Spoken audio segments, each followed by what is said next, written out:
이 세상 가장 아름다운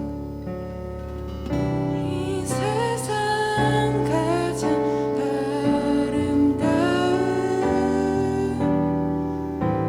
순종의 눈물 온 세상 다시 빛나게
우리 목소리로 다시 한번 고백해 볼까요? 지으신 그대로 회복시킨 우리의 창조주 그리스도 십자가의 길로 아버지 뜻 이루셨네. 그가 이 땅에 오신 이유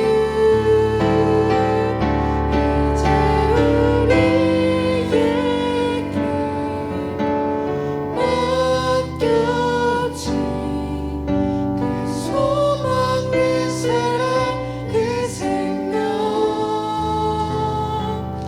아름답고 눈부신 십자가의 길 우리가 이 땅에 살아갈 이유 우리의 죄를 사하여 주시기 위해 아무런 죄가 없으신 예수님은 사람의 몸을 입고 이 땅에 오셔서 십자가에 못 박혀 우리의 죄를 사하여 주셨습니다.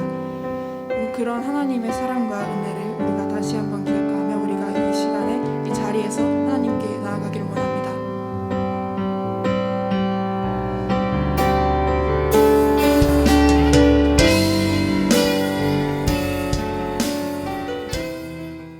참 좋으신 하나님, 오늘 이 시간 주님 앞에 예배드릴 수 있음에 감사드립니다.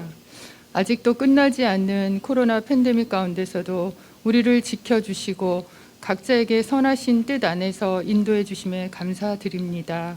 특별히 우리 고등부 친구들을 축복해 주세요. 학업적 스트레스와 진로에 대한 고민으로 너무나 힘겨워하며 절망과 좌절로 정말 많은 그런 친구들에게 주님 찾아가 주셔서 위로와 소망을 품게 도와주세요.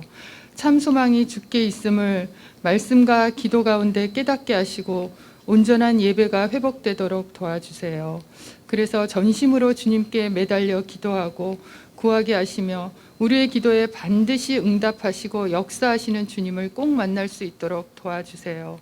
수능을 치르고 입시를 준비하고 있는 고3 수험생들이 더욱 간절히 주님께 기도로 나아가게 하시며 주어진 상황 가운데 주님의 선하신 인도하심을 생생히 경험하길 원합니다. 그 체험이 신앙의 뿌리로 내려져서 믿음 안에서 견고히 세워져가는 우리 친구들 다 될 수 있도록 주님 도와주세요. 주님 또한 앞서서 늘 정말 섬기시는 우리 윤주한 목사님과 헌신과 수고를 아끼지 않는 우리 고등부 모든 선생님들, 그리고 찬양과 또 예배 준비로 애쓰는 우리 서기부 선생님들, 주님 늘 지켜주시고 보호해 주시고 은혜를 더하여 주셔서 힘있게 주의 일 감당할 수 있도록 도와주세요. 오늘도 주님 앞에 전심으로 드려지는 예배 가운데 주님의 터치를 경험하고 결단하며 나오는 복된 시간 되기를 기도합니다. 감사드리며 예수님의 이름으로 기도드렸습니다. 아멘.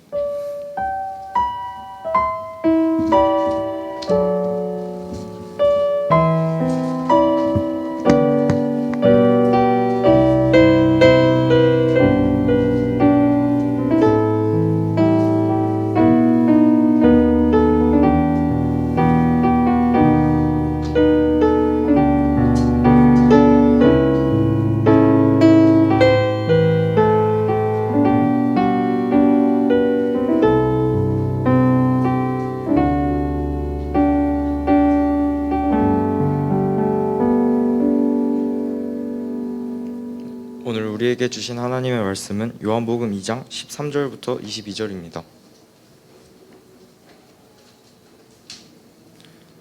유대인의 유월절이 가까운지라 예수께서 예루살렘으로 올라가셨더니 성전 안에서 소와 양과 비둘기 파는 사람들과 돈 바꾸는 사람들이 앉아있는 것을 보시고 노끈으로 채찍을 만드사 양이나 소를 다 성전에서 내쫓으시고 돈 바꾸는 사람들의 돈을 쏟으시며 상을 엎으시고 비둘기 파는 사람들에게 이르시되 이것을 여기서 가져가라.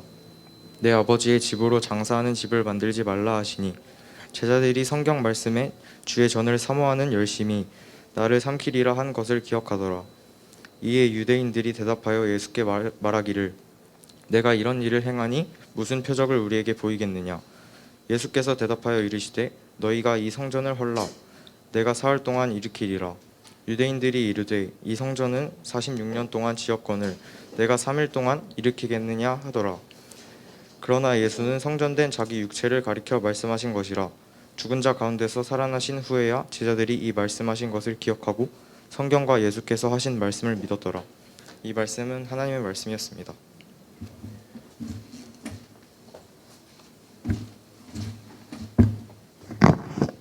네, 오늘 하나님 말씀은 우리 고차원 선생님께서 나눠주실 텐데요.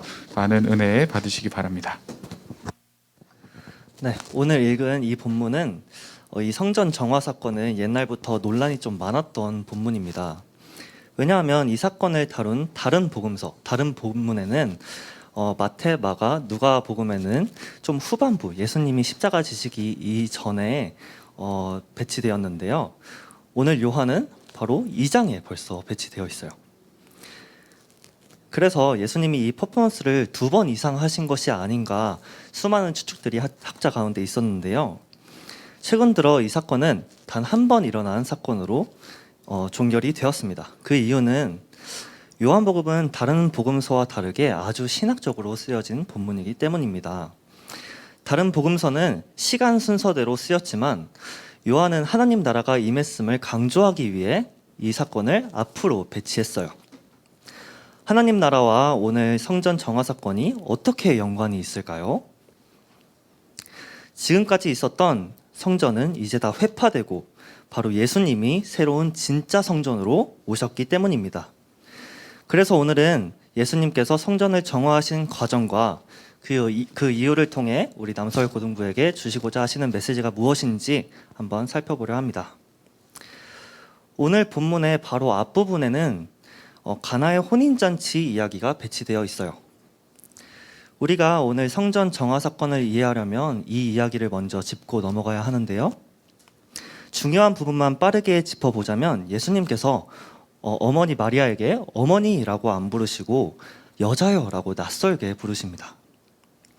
한 사람의 아들이 아니라 온 인류를 구원할 구원자로서 오신 예수님이 구원의 사역을 시작한다라는 선포하는 내용이에요.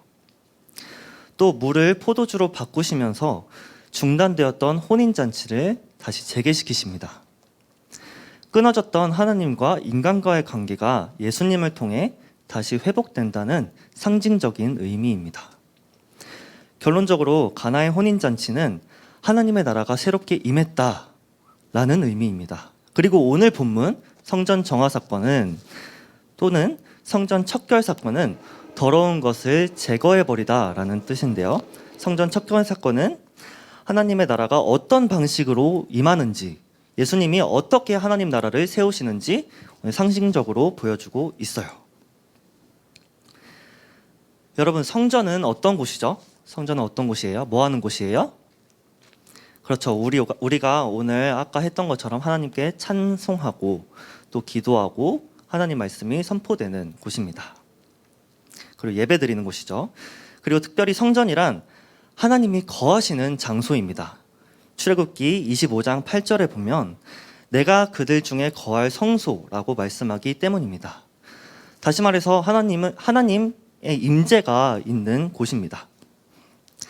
그리고 출애굽기 29장 42절에는 내가 거기서 너희와 만나고 너희에게 말하리라. 그러므로 성전은 하나님과 우리가 만나는 곳이고요. 하나님 말씀이 선포되는 곳입니다.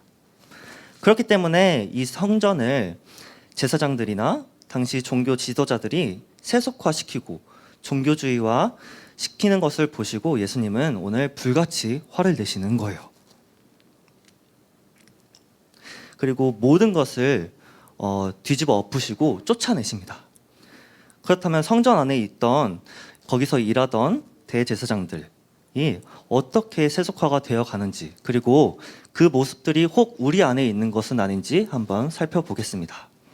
먼저 우리 함께 14절을 볼까요? 성전 안에서 소와 양과 비둘기 파는 사람들과 돈 바꾸는 사람들이 앉아 있는 것을 보시고라고 보도하고 있어요. 6월절이 다가오면 유대인들이 6월절을 지키기 위해 모두 예루살렘 성전으로 올라옵니다.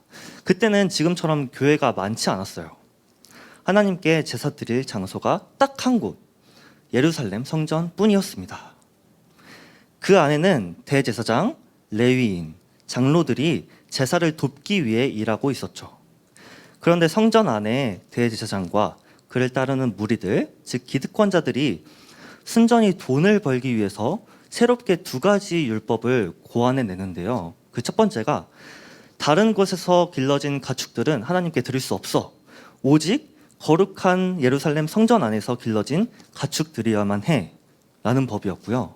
두 번째 법은 이방인 가이사 황제가 새겨진 동전은 우리 예루살렘 성전 안에서 쓸 수 없어.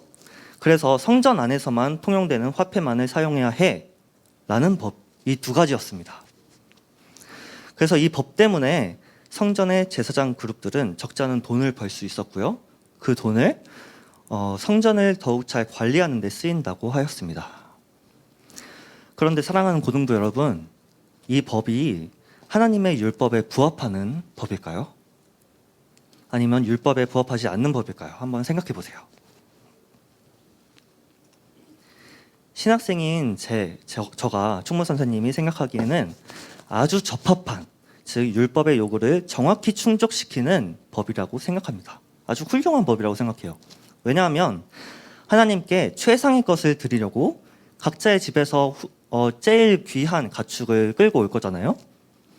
그런데 몇 날 며칠이 걸려서 끌고 오는 동안 조그마한 흠집이라도 나면 다시 집에 갔다가 새로운 가축을 끌고 와야 하는 상황이 발생합니다. 그래서 매우 좋은 법인 것 같아요.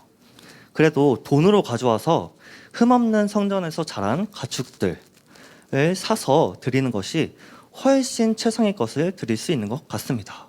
정말 어찌하든지 하나님의 율법에 충실하려는 노력들 아닙니까?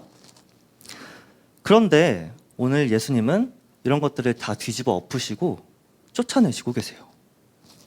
나중에 십자가의 모욕도 참으시던 예수님이 왜 오늘 이렇게 불같이 화를 내시고 다 내쫓으시는 것일까요? 도대체 왜 그러시는 것일까요? 그러므로 다시 주의 깊게 오늘 본문 이야기로 더욱 들어가 보도록 합시다. 예수님은 왜 그 거룩한 하나님의 성전을 뒤집어 엎으시고 나중에는 아예 회파해 버리시려는 것일까요? 15절에 보니까요, 예수님이 노끈으로 채찍을 만들어 양이나 소를 다 성전에서 내쫓으시고 돈을 환전해 주던 상을 엎으셨다고 이런 말씀이 나와요. 그런데 여러분, 예수님께서 갑자기 흥분하셔서 이런 일을 감정적으로 벌이셨을까요? 함께 머릿속에서 이 당시 광경을 한번 이미지로 떠올려 보길 원해요. 예수님이 거룩한 유월절 제사를 지내기 위해 예루살렘 성전으로 딱 올라오셨는데 이게 무슨 시장 바닥인지 성전인지 구별이 안 가는 거예요. 그래서 막 성전에다가 채찍을 휘둘렸을까요? 아닙니다. 물론 우리는 그렇게 할 수 있겠지만 제 생각에는 그렇게 즉흥적으로 화를 내신 것은 아닌 것 같고, 이 일은 예수님이 아주 의도적이고 계획적으로 하신 일일 것입니다. 왜냐하면 분노가 치밀어 오른 상태에서 노끈을 어디서 찾아서 채찍으로 만들 시간이 어디 있겠어요. 저 같으면 화나서 노끈이고 채찍이고 보고 그냥 다 때려 부셨을 것 같아요. 그렇다면 예수님은 분노가 그렇게 치밀어 오르신 상황에서 왜 채찍을 만드셨을까요? 여기서 노끈으로 만든 채찍에는 두 가지 신학적인 의미가 담겨 있습니다.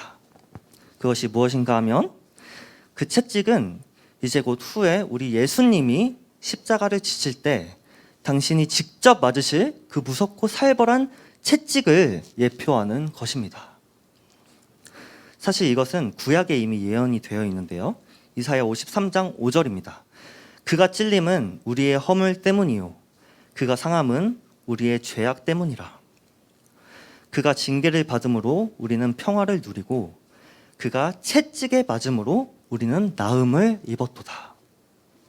라고 우리의 죄를 사하시기 위해 채찍에 맞으실 우리 예수님이 예언이 되어 있습니다. 예수님이 이 땅에 오신 이유는 바로 우리의 죄를 사하시기 위해 십자가에 달려 죽기 위해 오신 것이에요. 오늘 본문 바로 앞에 기술된 가나의 혼인잔치에서 포도주가 다 떨어져서 이제 곧 중단될 결혼식을 예수님이 물을 포도주로 바꾸시면서 다시 재개된 것처럼 하나님은 우리와의 관계를 예수님을 통해 다시 회복시키려는 것입니다. 나의 죄 때문에 끊어졌던 관계가 회복될 거라는 거예요. 그런데 그 회복 방식이 뭐예요? 어떻게 죄로 갈라진 하나님과 우리 사이가 회복될 수 있죠? 바로 예수님이 우리의 죄를 대신 짊어지시고 모진 채찍의 형벌을 당하시고 결국에는 십자가에 달려 처참히 죽임을 당하시는 방법뿐이라는 것을 오늘 알려주고 있는 거예요. 자, 두 번째로 이 채찍이 의미하는 것은 무엇일까요? 예수님이 채찍질을 가한 대상이 누구입니까? 장사하는 상인들이었나요? 아니에요. 바로 소와 양들을 내쫓기 위해 이 소와 양들에게 채찍질을 하시고 이 소와 양들을 싹 다 내쫓으십니다. 한 마리도 남기지 않으셨어요. 왜요?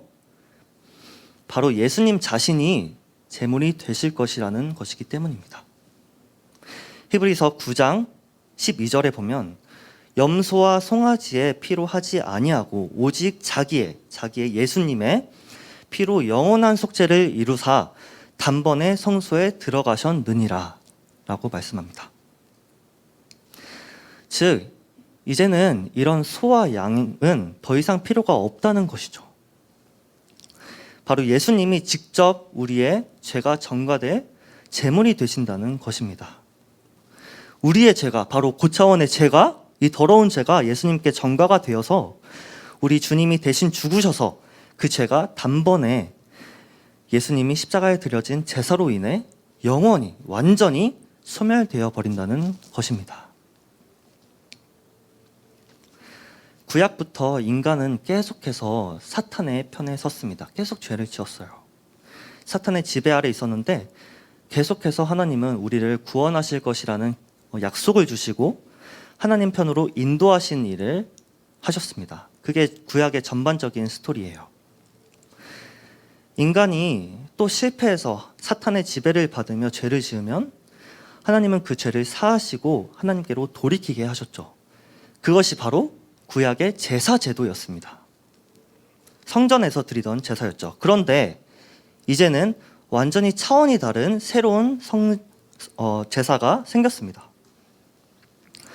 우리는 이제 예수님을 통해 죄가 사해져서 하나님과 완전히 회복된 관계로 돌아갈 수 있게 된 것입니다. 오늘 예수님은 이런 당신의 사명을 감당하시기에 앞서 구약의 옛 성전 제사를 개혁하시러 그 양에 있는 양이나 소 등의 가축들을 모두 내쫓으신 것입니다. 그리고 예수님이 직접 그 가축이 그 제물이 되셔서 채찍을 가하시고 있는 장면을 직접 연출하고 계시는 거예요. 사랑하는 고등부 여러분, 성전 안에 있던 대제사장, 레위인, 장로들은 과연 어떤 신앙을 가지고 있었을까요? 제사라는 명목 하에 사실 자신들의 이익을 챙기고 있었던 것입니다. 즉 제사를 이용하여 사리사욕을 챙긴 것이죠. 왜냐하면 그들은 율법에서 명시한 흠없는 제물을 드리라는 규정을 교묘하게 비틀어서 결국 자신들의 이득을 취했기 때문이에요. 본래 제사의 제물은 흠이 없는 것을 드려야 합니다. 왜냐하면 함부로 아무 것을 드리지 못하게 하려는 것이었죠. 당시 유대인들 중에 일부는 율법주의적인 신앙을 가지고 있어서 억지로 제물을 드리려는 사람들도 있었어요. 오늘날로 말하자면 11조를 드리는 것이 너무 아까워서 부족한 11조를 드리는 것과 같죠. 또 우리 남서울 고등부는 안 그러겠지만 임원단을 지원할 때 이것을 어떤 감투로 생각하고 아니면 함께 놀려고 지원하는 것과 같죠. 또 찬양팀은 어떠합니까? 자신의 예배하는 척하면서 자신의 악기 실력이나 노래 실력을 뽐내는 것과 같죠. 이런 행위는 하나님을 만홀히 여기는 것입니다. 하나님을 귀하신 분으로 여기지 않는 태도예요. 이런 것을 경계하기 위해서 흠없는 극상품의 제물을 드리라고 율법에 규정한 것입니다. 마음의 태도를 바르게 가지라는 거예요. 제물에 자기의 모든 것을 드리는 정성이 있어야 한다는 가르침입니다. 그런데 제사장들은 이런 율법의 의도를 교묘하게 비틀어서 흠없는 것을 드리려면 성전 안에서 자란 가축을 드려야 해. 그러니 너네는 현찰만 가져와. 라는 법을 만들었어요. 그러면서 제물을 아주 비싸게 팔아서 막대한 이익을 축적했습니다. 한마디로 말하면 하나님을 팔아서 자기 뱃속을 부풀린 것이죠. 그런데 이런 모습들이 바로 우리 안에도 있는 것 같아요. 우리가 왜 교회 나와서 예배를 드립니까?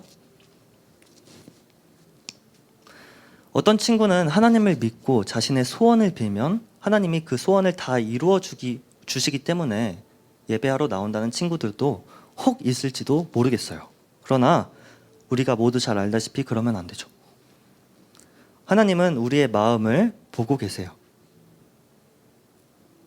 나의 예배 드리는 태도도 보시죠. 지금은 코로나 때문에 어쩔 수 없이 예배당에 와서 같이 예배를 드리진 못하지만 예배는 구약의 성전에서 드리는 제사가 해소되는 것이므로 정성을 들여 극산품의 예물로 하나님을 영화롭게 해드리는 것입니다.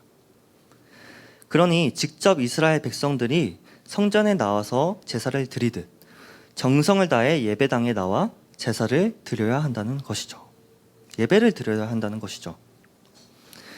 성전의 제사장들은 이런 정성을 들이는 제사를 이용해서 제사를 편리하고 힘이 덜 들게 만들었고, 그래서 이스라엘 백성들도 불편한 정성이 편리한 정성으로 바뀌었으며, 이 사이에서 재물을 팔아 폭리를 취하는 제사장들이 기생하는 시스템을 만들었던 것입니다. 이것을 보시고 예수님은 오늘 불같이 분노하셔서 외부의 형식과 편리함만 남은 성전 제사를 정화하시고 급기야 성전을 아예 다 회파해 버리신다는 거예요. 그렇다면 새로운 성전은 무엇입니까? 이제 예수님이 오셨기 때문에 눈에 보이는 성전은 더 이상 필요 없습니다. 새로운 성전은 바로 여러분과 저의 우리 예수님인 것입니다. 유대인들이 예수님께 말합니다. 18절입니다. 내가 이런 일을 행하니 무슨 표적을 우리에게 보이겠느냐.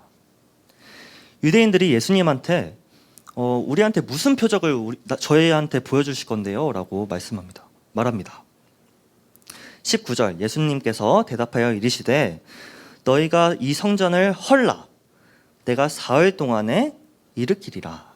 여기서 헐라라는 말은 헬라어로 파괴하다, 멸하다라는 뜻이 있습니다. 이 성전을 멸하라, 즉 죽여라 라는 의미죠. 즉 나를 죽여라, 그러면 내가 사흘 만에 살리라. 한국어 성경에는 일으키리라 라고 번역되어 있잖아요. 성전이면 일으키다가 아니라 재건축하다라는 오이코도메오라는 단어를 써야 하는데, 일으키다라는 에게이로라는 죽음에서 깨다, 부활하다라는 단어를 사용하고 있어요. 따라서 19절의 의미는 이 성전을 허물면 내가 사흘 만에 다시 짓겠다라는 뜻이 아니라 자기 육체를 가리켜 내가 죽고 사흘 만에 부활하리라 라는 뜻입니다. 21절입니다. 그러나 예수는 성전된 자기 육체를 가리켜 말씀하신 것이라. 이제 눈에 보이는 가시적인 성전은 필요가 없습니다. 참된 성전인 예수님이 오셨기 때문입니다. 그런데 유대인들은 무슨 말인지 모르고 20절에 보면요. 아니 우리가 46년 동안 이렇게 힘들게 성전을 지었는데 무슨 사흘 만에 짓냐라고 되묻죠. 예수님이 참된 성전이신 것을 깨달았어요? 깨닫지 못했어요? 깨닫지 못했습니다. 유대인은 참된 성전으로 오신 예수님을 깨닫지 못했습니다. 이제 눈에 보이는 가시적인 성전은 필요가 없습니다. 참된 성전이신 예수님이 오셨기 때문입니다. 참된 성전으로 오신 우리로 하나님과 관계를 회복시켜 하나님을 만나게 하는 참된 성전으로 오신 분이 바로 예수님이라는 것입니다. 예수님을 십자가에 못 박은 대제사장들은 성전을 헐고 사흘에 짓는 자여 내가 만일 하나님의 아들이여든 자기를 구원하고 십자가에서 내려오라 라고 예수님을 오히려 희롱했습니다. 예수님은 그 십자가에서 충분히 내려오실 수 있는 능력이 있으신 분이시죠. 그러나 우리의 죄를 담당하시기 위해서 묵묵히 그 십자가의 길을, 그 죽음의 길을 걸으신 것이에요. 제자들이 이 진리를 알 때까지 예수님은 끝까지 묵묵히 기다리고 계세요. 예수님께서 죽으시고 부활하신 후에 제자들은 비로소 예수님이 새로 오신 진짜 성전임을 깨달았습니다. 그리고 우리들을 새로운 완벽한 성전으로 모으십니다. 하나님과의 관계가 회복되어 하나님을 만나게 하는 새로운 성전이 열린 것입니다. 그리고 예수님께서 저와 여러분들을 지금 초대하고 계세요. 그 참된 성전으로. 고린도후서 6장 16절입니다. 우리는 살아계신 하나님의 성전이라. 내가 그들 가운데 거하며 두루 행하며 나는 그들의 하나님이 되고 그들은 나의 백성이 되리라. 사탄 편에 있었던 우리를 예수님께서 우리의 죄를 담당하시고 이제는 하나님이 우리의 하나님이 되고 우리는 그의 백성이 되었습니다. 우리는 그리스도와 함께 새로운 성전이 되었습니다. 결론입니다. 사랑하는 여러분, 이 참된 성전으로 부름을 받고 그 성전에서 하나님을 만나는 예배자임에도 불구하고 여전히 깨닫지 못하여 장사하고 있진 않은가? 신앙이라는 이유로 이 참된 성전에서마저도 장사하고 있는 내용은 없는지,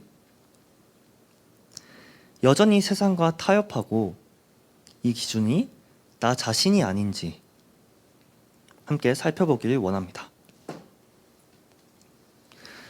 비록 고난의 길이 예고되어 있음을 알매도 불구하고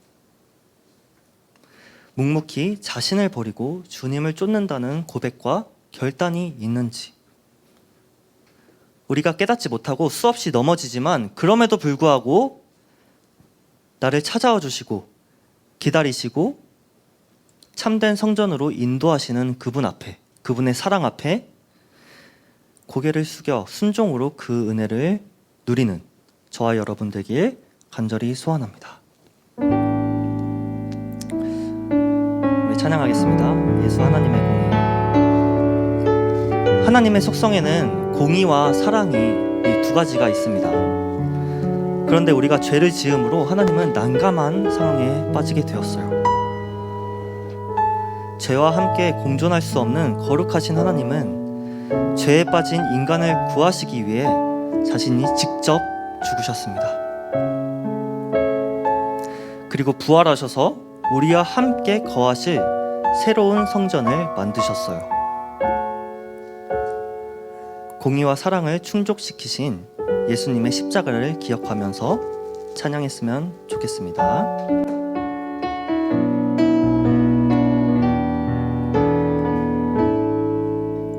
찬양하겠습니다. 예수 하나님의 공의. 예수 하나님의 공의.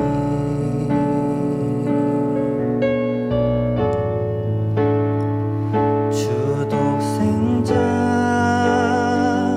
그의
말씀으로 나타났네. 예수 거룩한 하나님, 예수 거룩한 하나님,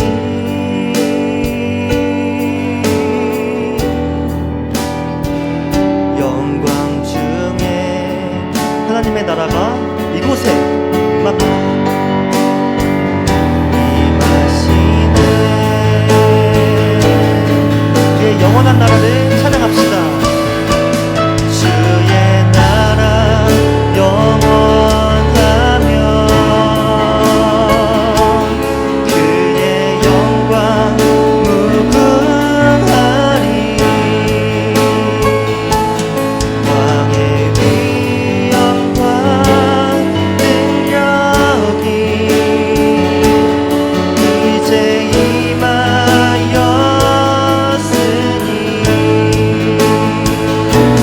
주의 주권과 주의 통치와 주의 나라 힘과 권세 임하네. 예수 하나님의 공의 주의 나라 영원하며 주의 나라 영원하며 그의 영광 무궁하리 무궁하리. 왕의 위엄과 능력이 이제 임하였으니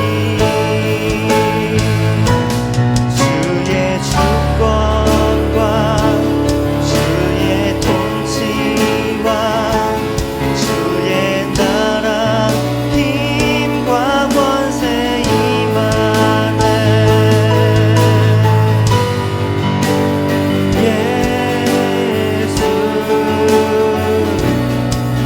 하나님의 공의 주의 나라 영원하며 주의 나라 영원하며 우리의 마음속에 지금 하나님의 나라가 임하는 일설 하리.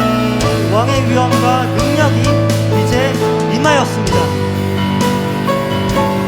능력이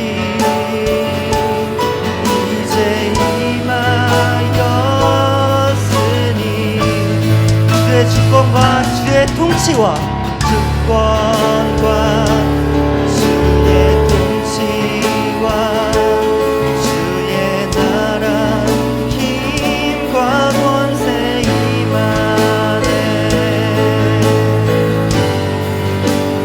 예수 하나님의 예수 하나님의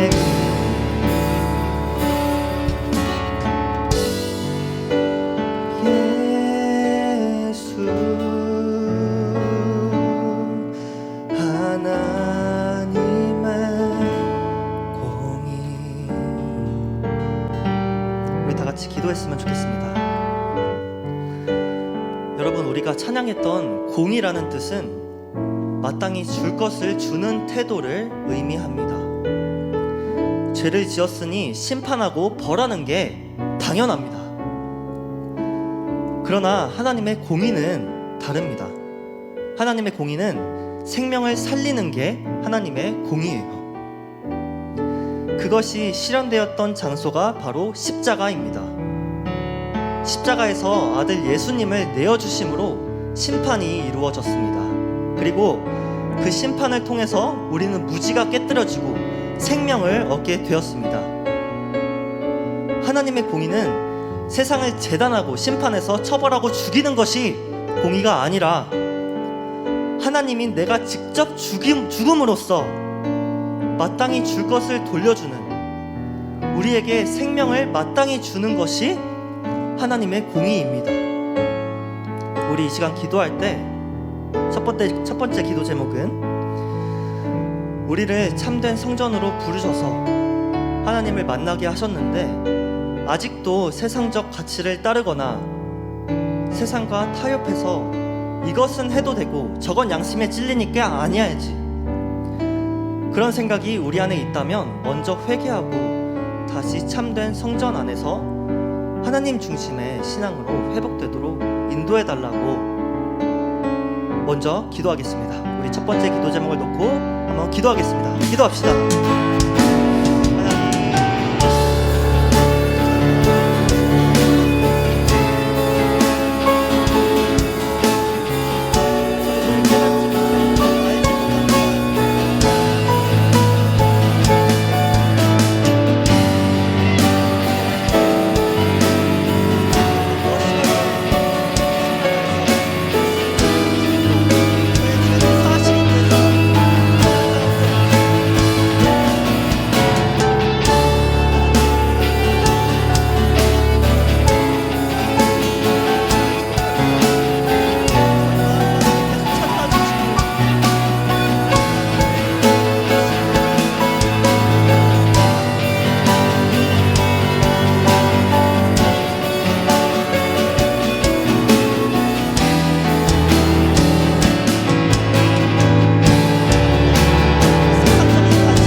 두 번째 기도 제목은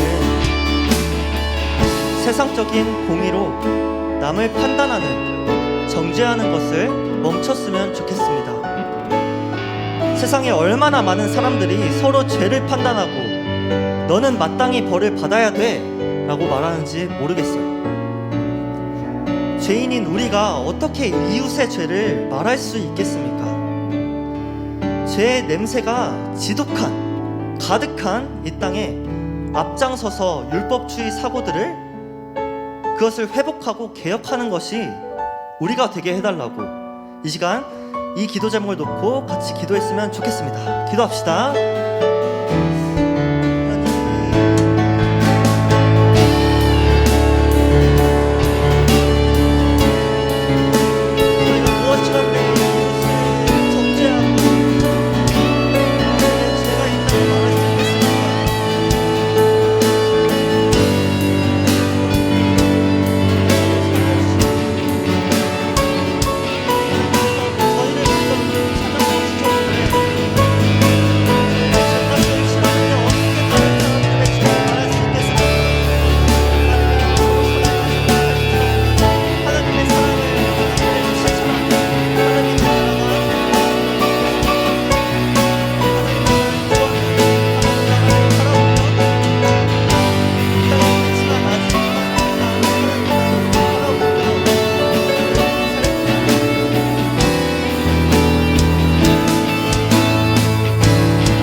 하나님의 나라를 찬양합시다.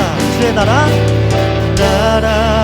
영원하며 그의 영광 무궁하리 왕의 위엄과 능력이 이제 임하였으니 주의 주권과 주의 통치가 임했습니다. 주의 통치와 주의 나라 힘과 권세 임하네. 예수 하나님의 공의.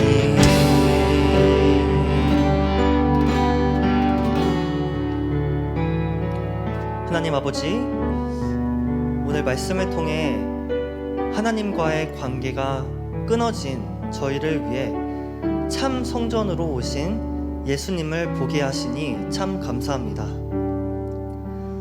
하나님의 공의와 사랑을 만족시키기 위해 아들 예수님이 십자가에 달리시고 채찍에 맞으신 것을 기억하여 자기를 버리신 예수님처럼 자기 중심적인 신앙생활을 하는 것이 아니라 전적으로 하나님 중심의 신앙생활을 하도록 저희의 신앙을 붙잡아 주옵소서.